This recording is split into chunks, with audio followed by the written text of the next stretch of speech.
Ce monde, plus grand, nous revient, de droit. Le fait qu'on soit tous ici réunis pour le reconquérir le prouve d'autant plus. Oui, ce monde nous revient de droit. Et toute personne qui aspire à vivre dans la paix, dans l'équité et en bonne entente avec ses semblables y a sa place. Mais tous ceux qui exploitent, qui prennent, qui tuent pour se tailler une part de ce monde et la conserver pour eux seuls doivent être éliminés. On construira un monde encore plus grand. Ensemble.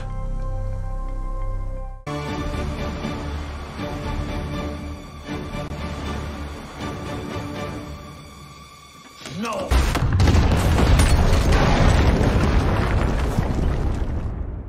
C'est paniqué! Enculé! Salut à tous et à toutes les amis, comment allez-vous? Bienvenue pour cette nouvelle vidéo sur Sam Movie Show. Alors on va donc, après de longues journées d'absence, on va enfin parler de cet épisode 6. Là vous l'aurez compris, vidéo qui tarde à arriver, je m'en excuse par avance, mais j'ai été vraiment très malade. Ouais, j'ai été très malade pendant des... Ça a duré bien 2 semaines. Là je sors à peine de cette... Voilà, de cette période d'incubation de virus. Honnêtement, j'étais à un stade où j'étais pas loin d'être le patient zéro du zombie dans Walking Dead. Hein, tu vois? Ah ouais, on en était presque là, quoi. Hein, j'avais plus de force, quoi. C'était fou. Bon, il y a aussi le fait que j'avais des travaux qui m'ont empêché, donc ces 2 derniers jours, de tourner. Là, ça va mieux. Je peux faire ma vidéo. Et honnêtement, au-delà de tout ça, j'avais aussi besoin, je pense, de prendre du recul sur les choses. Parce que je ne vais pas vous mentir, j'ai été, comme beaucoup certainement d'entre vous, particulièrement agacé et déçu de ce que j'ai pu voir dans ce final. Alors, il y a quand même des points positifs, malgré tout, des bonnes choses.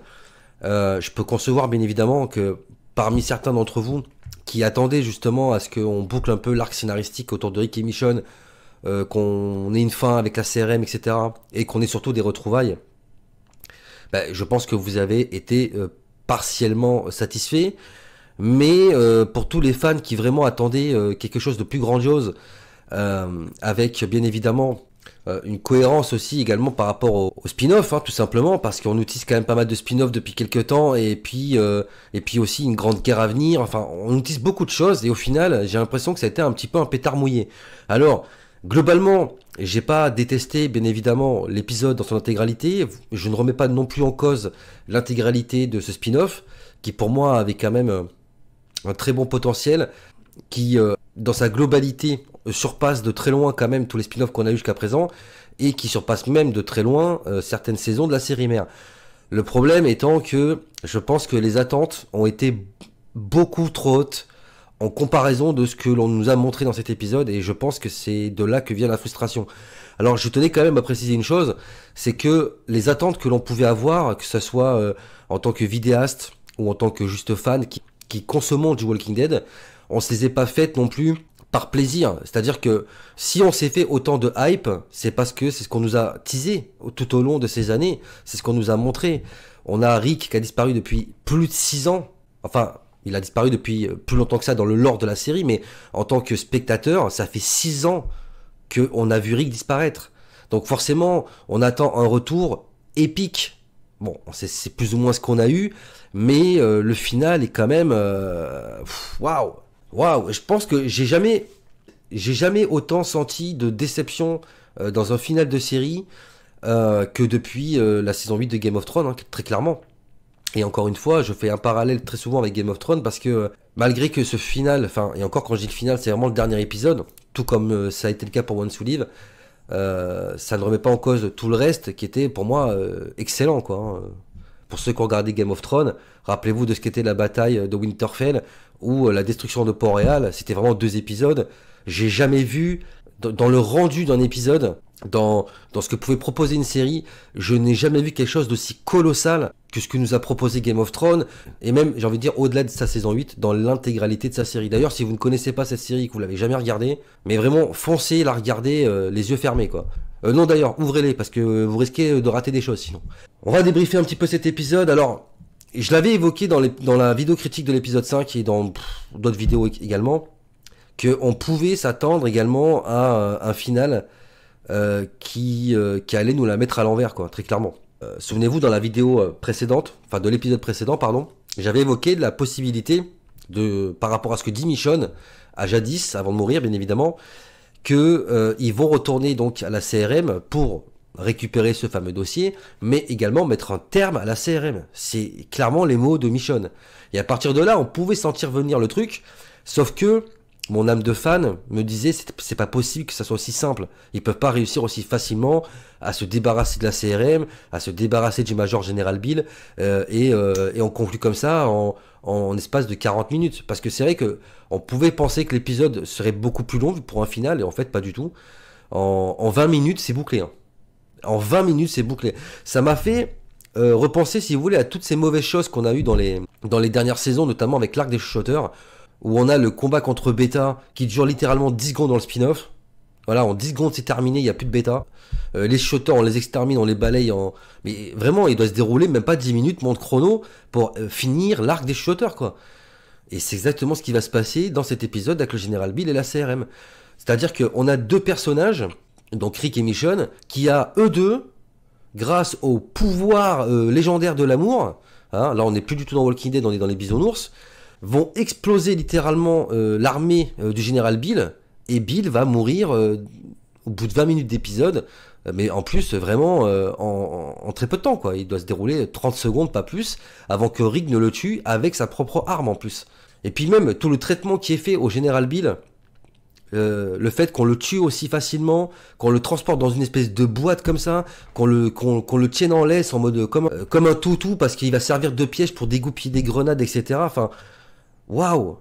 On a fait venir un acteur du niveau de Terry O'Quinn pour le traiter comme ça. Puis même le méchant en lui-même.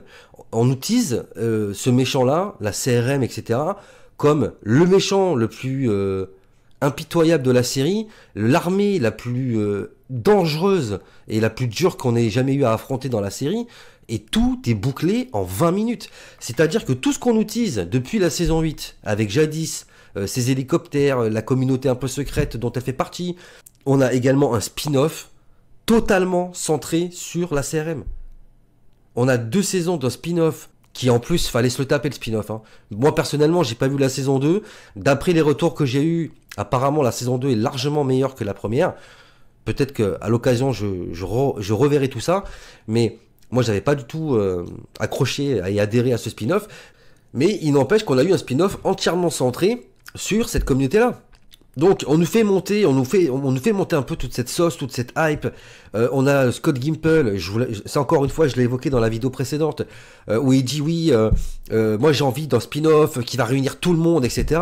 Donc nous, forcément, ben, on s'emballe, on se dit, il va y avoir une guerre, une confrontation explosive, et on va réunir tous les gens de la série, donc Fear, World Beyond, Walking Dead, et on va tous ces gens-là, et même des spin-offs, hein, la communauté qui est à New York, la communauté en France avec Daryl, tous ces gens-là vont être réunis pour combattre le Général Bill et son armée.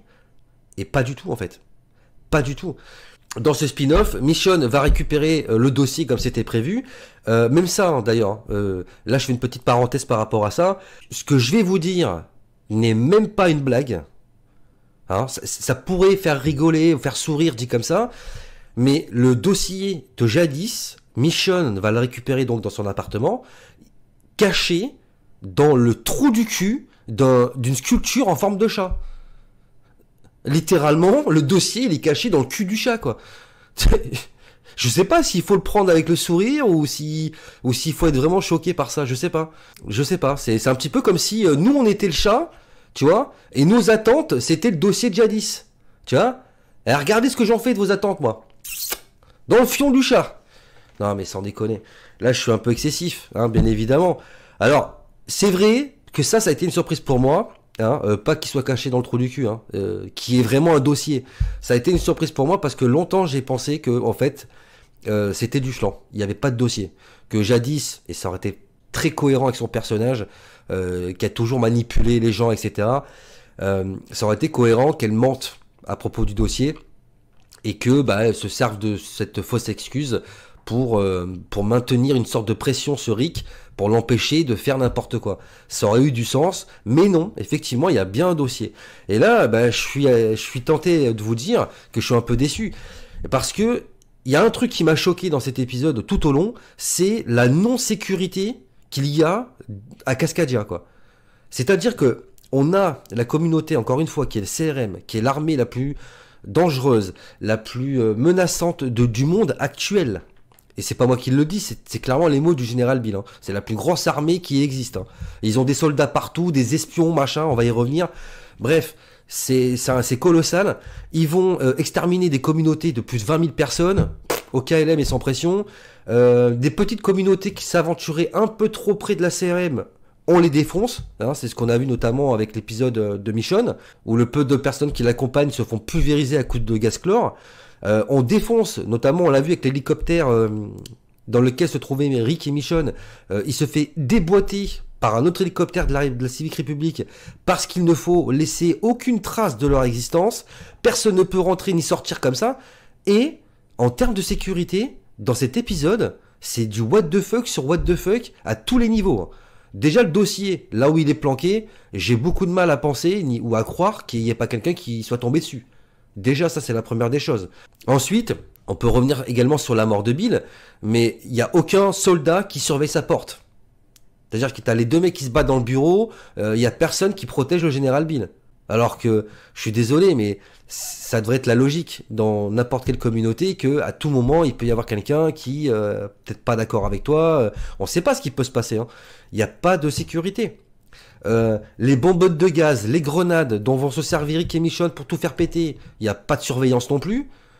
Ou quand il y en a, c'est un ou deux soldats comme ça qui sont dans tous les cas déboîtés par Rick et Michonne l'instant d'après. On le voit notamment avec la nana qui ramène un dossier à Jadis et qui se fait buter par Michonne. Il y a un autre gars que rencontre Rick, que Rick va également déboîter dans l'ascenseur parce qu'il va découvrir qu'il y a du sang qui coule de boîte qu'il transporte. Bah, après, on saura qu'il y avait General Bill à l'intérieur, malheureusement. Et voilà. Et tout ça pour vous dire qu'il n'y a pas de sécurité, quoi. La seule qui montre un petit peu de semblant de sécurité dans les choses, c'est Thorne. Hein. Et il n'y a que Thorne qui commence à se dire, oh là, il y a un truc qui va pas, quoi. Il y a un truc qui est bizarre dans tout ça. Bref. Donc, bah, vous l'avez compris, hein. Depuis tout à l'heure, je vous l'évoque, mais voilà. Le dossier est récupéré, il est détruit. Presque j'ai envie de dire, même s'ils avaient pas détruit le dossier, ça aurait rien changé. Hein. Parce que vu comment ça termine après, dossier ou pas dossier, ben en fait on s'en fout. Même ça, je suis en train de le réaliser maintenant là que je vous parle. À quoi ça sert ce dossier en fait? Si ce n'est de mettre un coup de pression effectivement à Rick et Michonne. Mais quand tu vois comment ça se termine, bah en soi le dossier il était pas utile quoi. Parce que dans tous les cas, vu ce qu'ils vont faire derrière, dossier pas dossier, ça revient au même. Hein. Donc Rick, il fait son rapport à Bill. Le briefing échelon, je crois que ça s'appelle, si je dis pas de bêtises, dans lequel on va apprendre beaucoup de choses, bien évidemment, notamment sur Bill, hein, que c'est pas n'importe qui, que le mec c'est pas rigolo. Alors je veux bien que Rick soit entraîné au corps à corps de par son ancien passif de policier, de par également tout ce qu'il a pu vivre et ce qui l'a amené à survivre jusqu'à maintenant, avec les différentes communautés qu'il a affrontées, et de par son entraînement avec les soldats de la CRM. Mais le Major Général Bill, c'est pas non plus un pantin. C'est pas un pantin, quoi. Je veux dire, c'est le mec, voilà, quoi. Alors déjà, j'arrive pas à comprendre comment il arrive à faire confiance à Rick, alors que ça a pas de sens non plus, hein, vu que le mec, il a essayé de s'échapper. Bon, c'est vrai qu'il y a eu des années qui se sont passées, après le moment où il se coupe la main, où, bon, il a un peu lâché prise sur ces conneries-là, mais n'empêche, quoi. Alors, de ce qu'on comprend, Bill veut faire de Rick son successeur, et bien évidemment, en lui avouant un petit peu toutes les dingueries qui est en train de se commettre avec la CRM, notamment sur l'attaque potentielle de Portland qui veut l'exterminer. On a de son côté Michonne qui apprend aussi qu'il garde 10% des gamins et ils détruisent les communautés restantes, ce qui en soi est dégueulasse, hein. Ce qui en soi est immonde. Enfin, tout ce qui se passe, et c'est là je pense que c'est dramatique avec cet épisode, c'est que c'est cohérent en fait, hein. C'est que quand Rick entend ce qu'il entend des mots de Bill, et que quand Michonne voit ce qu'elle voit dans la réunion avec tous les soldats, ben évidemment qu'ils peuvent pas juste se barrer comme ça et faire comme si rien n'était. Je veux dire, avec tout ce qu'ils ont vécu, tout ce qu'ils ont combattu, ils peuvent pas laisser faire une telle dinguerie. Donc c'était logique au final qu'ils décident de mettre un terme. Mais je vais revenir à tout ça. Donc on a cette fameuse explosion. Alors comment ils vont se débarrasser des soldats? Parce qu'après que Bill soit mort, il reste quand même une grosse armée de plus de 2000, 3000 soldats, eh bien, ils vont tout simplement récupérer un stock de grenades qui vont attacher au gaz chlore et tout faire péter. Et pour pouvoir faire sauter tout ça, ils vont attacher, je crois, le rôdeur le mec que Rick a tué dans l'ascenseur, si je dis pas de conneries, et le général Bill. Ils vont les attacher donc avec des cordes. C'est là où je vous disais, voilà, venez. Ils les appellent un peu comme si c'était des toutous pour les faire, pour les amener là où ils veulent les amener, pour que, en se déplaçant, avec la ficelle qui est reliée donc aux grenades, ça va les dégoupiller et tout faire péter. Et l'explosion, waouh! Alors l'explosion, il n'y a rien à dire. Elle est ultra badass. Hein. On dirait presque une bombe atomique, le machin. Je crois que dans Walking Dead, en termes d'explosifs, c'est la plus belle explosion que j'ai vue, avec peut-être celle d'Amphyr, l'explosion atomique, là, qui était quand même ultra badass aussi. Hein. Cependant, forcé de constater quand même une chose, c'est qu'il y a quand même beaucoup d'incohérences qui tournent autour de ça, et notamment sur la survie. C'est-à-dire, putain, regardez bien la scène, quoi. Ça explose, ça défonce tous les soldats. Il y a une déflagration, mais elle est monstrueuse. Hein. Et eux, ils survivent comment? En se cachant sous une bâche, ou sous un drapeau, d'après ce que j'ai compris, avec de la flotte. Alors la flotte, c'est pour le gaz. C'est pour éviter d'être confronté à l'effet du gaz. D'ailleurs, j'ai pas compris d'où elle sortait, la flotte, mais peu importe. Mais comment ils ont survécu? Alors, à la limite, je veux bien. Il y a des gros containers. À la limite, ils sont entre deux containers. Allez, je veux bien qu'ils se soient servis de ça comme bouclier. Mais Thorne, comment elle pouvait pas deviner que ça allait péter, quoi. Donc comment elle a survécu, elle? Bon, on va passer. Allez, on va leur laisser le bénéfice du doute. Mais l'instant d'après, quand Rick est entouré de rôdeurs, là, hein, et qui dégoupille la grenade d'un mec, dans des soldats qui est en train d'essayer de le bouffer, et que ça pète, ça explose tout le monde, mais lui, il s'en est sorti parce tu comprends, il était caché derrière le corps d'un zombie. What the fuck, quoi? Et je parle même pas sur la mort de Thorne, parce que cet épisode, putain, vous me remettez dedans quand j'y repense. Mais après la mort de Bill, en fait, on se dit, il reste peut-être Thorne qui va reprendre le flambeau et qui va devenir la grande méchante de l'univers de la CRM et compagnie. Mais même pas, parce qu'elle se fait déboîter par Michonne l'instant d'après, sous couvert de l'amour vaincra toujours. Les bisounours et les paillettes, quoi. Il manquait plus que des licornes et des arcs-en-ciel. Hein. Et là, on avait la complète. Hein. Œuf, jambon, fromage. Hein. Bref. Donc, c'est fini. Il n'y a plus de CRM. Tout a pété. Et... oui, parce que je voulais en parler. On a quand même ce final où Rick et Michonne rentrent. Alors, apparemment, Alexandria, d'après ce qu'on a compris. Même si c'est pas clairement montré. Hein. Mais en tout cas, ils rentrent à la maison. La radio qui a jamais marché, là elle marche, hein. Forcément. Hein. Bon, alors le coup de la radio qui marche pas, je pense que c'était parce que Michonne était trop loin, en fait, et c'est pour ça que la radio, au niveau de la portée, ne captait plus. Donc, je pense qu'en se rapprochant avec l'hélicoptère d'Alexandria, elle arrive à contacter Judith et leur faire comprendre qu'ils sont de retour, quoi. Donc on a Rick et Michonne qui atterrissent dans un champ. Là, il y a Judith et RJ qui arrivent et on a les fameuses retrouvailles. Alors là, c'est vrai que c'est assez ambigu comme émotion, parce que si tu veux, tu peux pas avoir la même émotion quand Rick retrouve sa famille, quand c'était dans la saison 1 par exemple, où il retrouve sa femme, où il retrouve son meilleur ami, il retrouve son fils. Il n'y avait pas le même impact. Et la raison, elle est simple, c'est que on a un impact, nous, en tant que spectateurs, mais Rick, en tant que personnage, en tant que père, etc., l'impact n'est pas le même. Et il peut pas être le même. Et la raison, elle est simple. Pour nous, c'est impactant parce que, waouh, enfin Rick retrouve ses gosses. Enfin Rick rentre chez lui. Donc forcément, oui, ça m'a touché, je vais pas vous mentir. Je serais un gros mytho de vous dire que ça m'a pas fait plaisir, que j'ai pas versé une petite larme quand j'ai vu cette scène. Mais l'impact, il est émotionnellement plus fort et plus concentré sur Michonne. Et c'est logique. Pourquoi? Déjà, parce qu'il faut pas oublier qu'un gamin sur deux, Rick, c'est même pas leur père, hein. Et oui, Judith, c'est la fille de Shane, à la base. Hein. Bon, allez, je veux bien être gentil. Je reconnais que, bon, comme figure paternelle, Rick reste le père de Judith, y a pas de souci. Mais dans les faits, c'est une réalité. Et surtout, RJ, il a jamais connu son père. Hein. Il sait même pas à quoi il ressemble, Rick. Hein. Et puis, au-delà de tout ça, Judith, même si tu pars du principe que Rick c'est son père, etc., bref, on s'en fout, quand Rick disparaît, elle doit avoir quoi, 2-3 ans? Enfin, elle est vraiment petite, Judith, hein, de si loin que je me souvienne. Donc, je suis même pas sûr qu'elle se rappelle vraiment de son père. Elle doit avoir des petits flashs, des trucs comme ça, mais après tant d'années, je suis pas sûr qu'elle s'en souvienne. En revanche, ce n'est pas le cas de leur mère, Michonne. Donc, avec qui ils ont grandi et avec qui ils ont vécu beaucoup plus longtemps qu'avec leur père. Et au moins, ils savent à quoi ressemble, quoi. Donc forcément, quand Michonne revient, c'est logique que ce soit elle qui se fasse enlacer par les gamins, beaucoup plus que Rick, que l'on voit en retrait d'ailleurs, hein, ça m'a d'ailleurs un peu fait mal au cœur, parce que tu sentais que le gars il était là, mais bon... Bah oui, c'est compliqué quoi. Quand ça fait des années que t'as disparu, t'as même pas vu grandir tes gosses, qui savent même pas à quoi tu ressembles, bah c'est compliqué de revenir en mode je suis votre père quoi, tu vois. Donc c'était assez ambigu. Et c'est pour cette raison-là, je pense que les retrouvailles auraient été plus impactantes si en plus des gamins, il y avait eu d'autres personnages.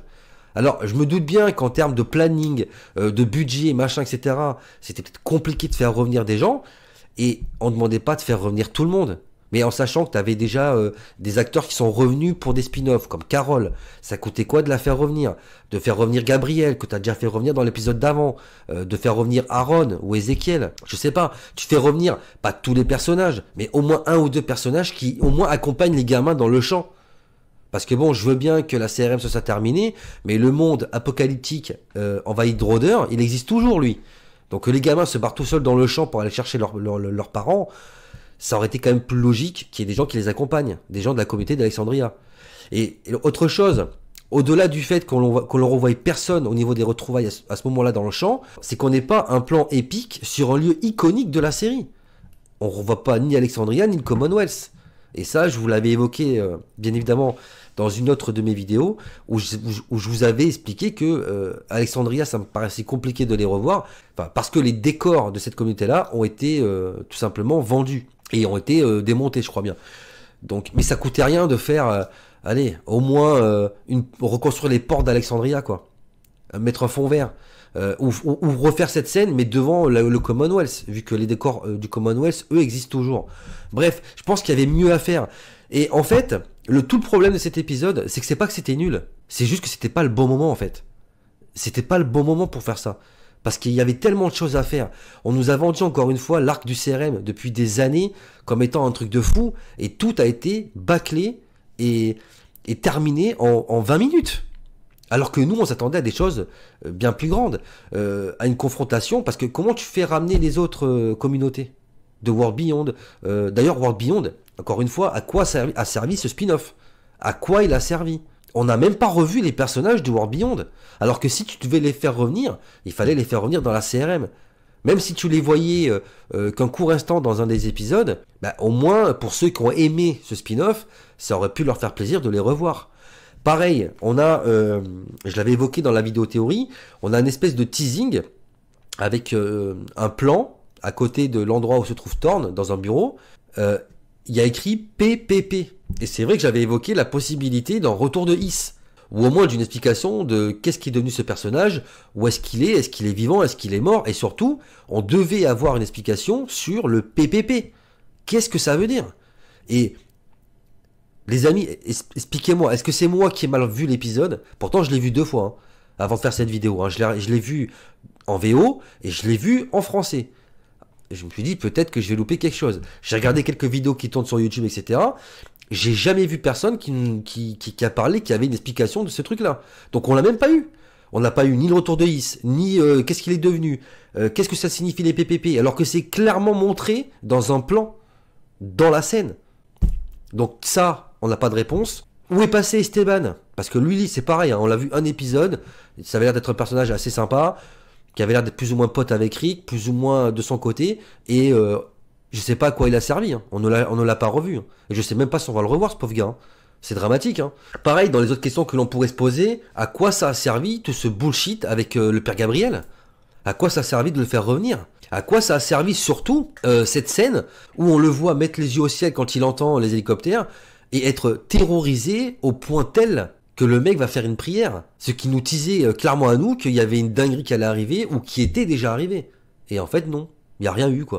Et je vais même aller plus loin. Je pense que ce que l'on voit, en fait, quand le père Gabriel entend les hélicoptères, bah, c'est quand Rick il est en train de revenir, en fait. Moi, je vois que ça.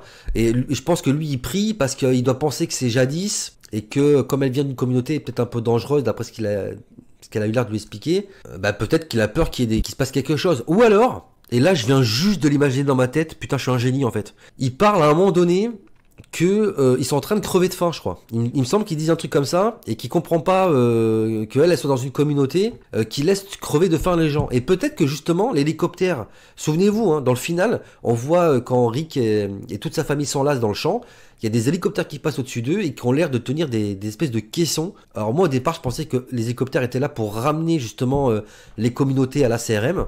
Parce que on va y revenir, mais quand les soldats de la CRM se font exterminer, on entend une voix à la radio qui explique que maintenant la CRM va changer de sa façon de faire, de fonctionner, etc.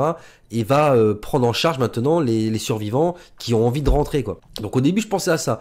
Mais c'est vrai que quand on regarde bien, ils ont l'air de tenir des caissons qui ont l'air d'être du ravitaillement, quoi.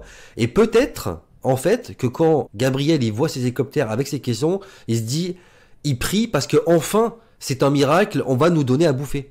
Est-ce que vous êtes d'accord avec moi là-dessus? Parce que vraiment, maintenant que j'y pense, c'est pas si con que ça en soi. Bref, et puis voilà, moi je suis déçu les gars, je suis déçu parce que moi je m'attendais à un final épique. L'épisode en lui-même, pourquoi je dis qu'il est bien? Parce que ça aurait été un putain de truc, moi de la manière dont je vois les choses, si on avait eu un final comme ça, mais après qu'il y ait eu des confrontations entre le général Bill et son armée et nos héros, donc là tous les héros réunis, etc., on a un final comme ça, puis un semblant de retrouvailles après, j'en sais rien, mais je pense que les retrouvailles on les aurait eu avant dans tous les cas, ça aurait fonctionné. Mais là je pense que le vrai problème de cet épisode, c'est que c'est trop tôt en fait. L'extermination de la CRM, enfin même si elle est pas vraiment, même si la CRM est pas totalement détruite, mais de finir comme ça si vous voulez, je pense que c'était pas le bon moment. Je sais pas si vous êtes d'accord, enfin je sais pas si vous serez d'accord avec moi ou pas, mais je pense que c'était trop tôt et qu'on aurait dû avoir ça plus tard. Parce que sinon, je vois pas l'intérêt des spin-offs. Parce que là, concrètement, les spin-offs qui nous restent là, donc Dead City et Daryl Dixon, ils vont servir à quoi en fait? C'est ça la grande question qu'il faut se poser. Parce que moi, pour moi, la finalité, c'est que ces spin-offs là vont servir uniquement pour qu'on attende que ces gens-là rentrent et retrouvent Rick. Et encore, je dis peut-être une connerie parce qu'il me semble que dans Dead City, ouais, de toute façon, ça change rien. Parce que Dead City, ça se passe dans la même temporalité, je crois. Ou ça se passe avant. Il me semble que quand Rick rentre chez lui, Dead City, c'est déjà censé être fini. Ça change rien dans le fait que dans la finalité de ça, c'est que nous, on voit chacun de leur côté comment ils vont réagir quand ils vont retrouver Rick. Et peut-être pas, ça se trouve Rick et Michonne, on va peut-être même jamais les revoir. Hein. Sur l'une des pages Facebook, j'ai vu passer une interview de Danae Guerrera qui disait qu'elle était contente d'avoir terminé l'arc de son personnage. Enfin, elle avait l'air dans ses mots de dire plus ou moins adieu à son personnage. Et c'est une actrice qu'il faut pas l'oublier et déjà lancée sur d'autres projets, notamment du MCU, etc. Et je peux concevoir que qu'elle n'ait pas envie de faire du Walking Dead toute sa vie, quoi. Donc qu'elle a envie d'en finir. Donc c'est pas impossible qu'on les revoie dans des caméos. Et je pense que c'est ce qui se passera. Je pense qu'on les fera revenir de temps en temps pour avoir une interaction avec des retrouvailles, parce qu'on n'a pas eu, dans tous les cas, même si on n'a pas la grande hier qu'on nous a teasé, on n'a pas non plus eu les retrouvailles. Et ça, il faut vraiment qu'on l'ait, quoi. Qu'on ait au moins ça, s'il vous plaît, quoi. Qu'on ait au moins les retrouvailles entre Rick, Daryl, Maggie, Carol, même Negan. On a envie au moins ces personnages-là, s'il vous plaît, quoi. Et qu'on ait un final, quoi, un vrai final à l'univers Walking Dead. Parce qu'honnêtement, je vois pas l'intérêt. Après, l'autre possibilité, c'est que la guerre en soi qui pourrait éclater et qui pourrait rassembler les communautés, ça soit pas forcément avec la CRM, ce que je trouverais dommage et un peu stupide, vu qu'on avait déjà cet arc-là, qu'on utilise depuis des années, et il fallait s'en servir pour faire ce truc-là. Mais on peut se tourner également vers Daryl. Daryl qui lui est en France et qui a une communauté là-bas également tenue par Jeunette, dont il va falloir également s'occuper. Peut-être que ça va être eux les grands méchants finaux, je sais pas. Et surtout, on a Bill qui dévoile qu'il avait plusieurs espions implantés aux États-Unis, mais pas que, possiblement également dans le monde. Donc c'est vrai que on pourrait penser que Jeunette fait peut-être partie de la CRM. C'est pas impossible. Alors je voudrais revenir également sur 3 choses que dit Bill, parce que c'est vrai que même si, encore une fois, la CRM c'est un peu fini, il peut y avoir encore des soldats qui reprennent le contrôle, ce qu'on avait vu plus ou moins avec Negan, hein. Souvenez-vous que quand Rick et sa bande en terminent avec Negan, il y a toujours quelques anciens membres qui sont un peu réticents et qui vivent encore sous le délire de l'idéologie de Negan. C'est possible qu'on voie ce genre de choses par la suite avec la CRM. Et puis c'est vrai que je suis un peu déçu maintenant que je pense à Negan, où je me dis quand même qu'à l'époque, ils en ont quand même plus chié à confronter Negan, ou même le gouverneur, alors que en termes de structure, et de logistique, on était à 100 000 lieues de ce que possédait le CRM. Hein. Là, techniquement, à deux, ils défoncent l'armée la plus colossale de l'univers, alors qu'à l'époque, alors qu'ils étaient plusieurs communautés réunies, parce que l'affrontement contre Negan, c'est Alexandria, la colline, le royaume, Oceanside, potentiellement de temps en temps jadis, quand elle retournait pas sa veste, qui se réunissent pour combattre Negan. Alors que le mec, il était tout seul et qu'il n'avait pas autant de soldats que la CRM. Et pourtant, regardez comment ils en ont chié, quoi. Et là, à deux, il faut... Bon, bref. Qu'est-ce que je vous dise, les gars? Bref. Donc, je reviens à ce que je disais sur Bill. Autre chose que j'ai pas compris, c'est qu'apparemment, la CRM a des plans sur 500 ans. Mais d'après ce que Bill a dit, en termes de ressources, l'humanité disparaîtrait en 14 ans. Parce qu'en gros, il n'y a plus de ressources. Alors, je comprends pas. Comment ils peuvent avoir des plans sur 500 ans, mais tout en disant que au niveau des ressources, dans 14 ans, on va tous mourir? Bah, si vous avez la réponse à cette question, bah, dites-la moi. Parce que le plan de Bill, c'était quoi au final? C'était de défoncer toutes les communautés, de prendre tout ce qu'ils ont pour devenir la communauté la plus puissante. Mais même en faisant ça, je vois pas comment t'aurais des plans sur 500 ans. Hein. Enfin, je sais pas, là je piche pas quoi. Alors après, bon, tu peux toujours... Je sais pas s'il reste des animaux, c'est vrai qu'on voit très peu d'animaux dans Walking Dead. Je sais pas s'il reste des animaux en vie, parce qu'au final, c'est vrai que le seul moyen de continuer en fait à avoir des ressources, c'est de faire ce on voyait notamment à Alexandria ou à la colline, c'est-à-dire de faire des potagers, des machins, des trucs comme ça, et éventuellement faire de l'agriculture, si tant est qu'il reste des animaux, mais c'est vrai qu'encore une fois, j'ai pas souvenir. Et puis autre chose qu'il évoque, c'est les méga-hordes. Il y a des méga-hordes de rôdeurs qui peuvent se montrer très problématiques et qui peuvent décimer des communautés entières à elles toutes seules. Et c'est exactement ce que l'on voit notamment avec l'espèce de grosse horde énorme qu'affronte Michonne dans l'épisode 2. Donc, est-ce qu'on va revoir tout ça? Je sais pas. Il y a autre chose d'intéressant que dit Bill, c'est concernant le potentiel remède au vaccin. D'après ce qu'il a l'air de dire lui, il trouve pas quoi. C'est-à-dire qu'ils font beaucoup de recherches. Et je pense que c'est pour ça, à mon avis, qu'il y a un vrai lien avec Jeunette. Parce que il y a aussi un délire comme ça d'expérience sur les rôdeurs, avec des espèces de marchandages de bateaux qui viennent d'Amérique et qui sont importés au Havre. Je sais pas. Honnêtement, moi j'ai encore de l'espoir. Je garde encore de l'espoir avec les spin-offs. Et parce que de toute façon, c'est tout ce qui nous reste, les copains. Là, Rick et Michonne, c'est fini. Je pense qu'on aura plus rien. Alors c'est bien d'avoir conclu. C'est bien de les avoir fait rentrer chez eux. C'est bien qu'il y ait des retrouvailles, mais je trouve que c'est un peu bâclé, que c'est un peu trop rapide, et que ça aurait pas dû arriver maintenant. Je pense sincèrement qu'on aurait dû prendre plus le temps de raconter les choses, et de nous faire une grosse guerre, même si ça dure pas longtemps. Encore une fois, je vais revenir sur Game of Thrones, mais les marcheurs blancs, on les voit de temps en temps, on les voit très peu, mais la vraie bataille, il n'y a même pas de bataille en vrai. Dans la série, il y a une confrontation entre Jon Snow et l'armée des morts, et ça dure pas longtemps. Ils sont obligés de reculer parce qu'ils peuvent pas les affronter, quoi. Et on a une bataille, même si ça dure qu'un seul épisode, même si tu nous as teasé pendant 8 ans une bataille à venir, ça dure qu'un seul épisode, ok, mais c'est épique. Et je pense qu'ils auraient dû faire un truc comme ça dans Walking Dead, qui est au moins une vraie bataille, réunissant les communautés, réunissant tout le monde. Là, tu terminais l'arc du CRM, des vraies retrouvailles, tout le monde se retrouve, tu finis et terminé. Alors l'avenir de Walking Dead, je sais pas comment ça va se passer, mais moi j'espère qu'après les spin-offs, on aura donc ces fameuses retrouvailles entre tout le monde, et peut-être qu'on aurait une fin qui se terminerait avec la voix off de Judith, qui reprendrait un petit peu ce qui se passe dans le comics, sauf que dans le comics c'est avec Carl et pas avec Judith malheureusement, et qui nous expliquerait, voilà, ça fait des années qu'on vit comme ça, qui nous raconterait que ses parents sont morts de vieillesse, et qu'ils ont appris à vivre, et puis que voilà, la vie continue, et puis, etc. Il y a une fin comme ça, et puis ben voilà, terminé. Après, moi je suis un peu tiraillé, parce que moi je fais partie de ces gens, j'adore la licence Walking Dead, mais j'ai quand même envie que ça se termine, quoi. Mais avec une vraie fin. J'ai pas envie que, si vous voulez, qu'on presse cette franchise comme un citron jusqu'à ce qu'il n'y ait plus de jus, qu'on fasse n'importe quoi, qu'on déçoive les fans, et qu'à la fin, bah, t'aies un sentiment de tout ça pour ça, et qu'il y a un ras-le-bol généralisé, quoi. Il faut qu'on en termine, mais il faut qu'on termine bien. Moi, c'est ça que je veux, en fait. Pour en finir, c'est que je veux que ça se termine, mais qu'on fasse les choses bien. Voilà, qu'on ne détruise pas cette série qui nous a autant donné et qui nous a autant apporté depuis toutes ces années. Bref, les amis, je vais arrêter là. Je vais arrêter là pour cet épisode. On se retrouve pour la prochaine vidéo qui sera donc sur le trailer de Carol, enfin de Carol, du spin-off sur Daryl, mais avec Carol, donc le retour de Carol. Il y aura d'autres vidéos sur la chaîne, ne vous inquiétez pas, j'en ai pas fini avec l'univers Walking Dead. Et puis de toute façon, on a encore plein de spin-offs qui arrivent, donc vous inquiétez pas, il y aura encore du contenu sur la série. Je pense que je ferai d'autres trucs. Je pense que je vais également reprendre des vidéos réactions sur Stranger Things saison 4 que j'ai pas terminé. Je sais qu'il y en a beaucoup parmi vous qui attendent que je la termine. Et bien évidemment, je ferai des vidéos sur d'autres choses, hein, des critiques de films. Voilà, j'ai plein d'idées dans la tête parce que c'est vrai que je peux pas non plus consacrer la chaîne que avec Walking Dead.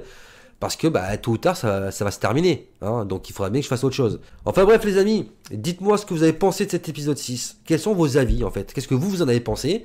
Je pense encore une fois que parmi vous, il y a des gens qui ont apprécié et d'autres qui ont moins apprécié. Mais j'ai vraiment envie d'avoir vos retours pour savoir, en termes de balance, comment ça se passe. Est-ce qu'il y a plus de gens qui ont aimé, plus de gens qui ont pas aimé, ou est-ce que c'est un petit peu équilibré? J'ai hâte d'avoir vos retours, donc n'hésitez pas à vous lâcher dans l'espace commentaire de la vidéo les amis, bien évidemment.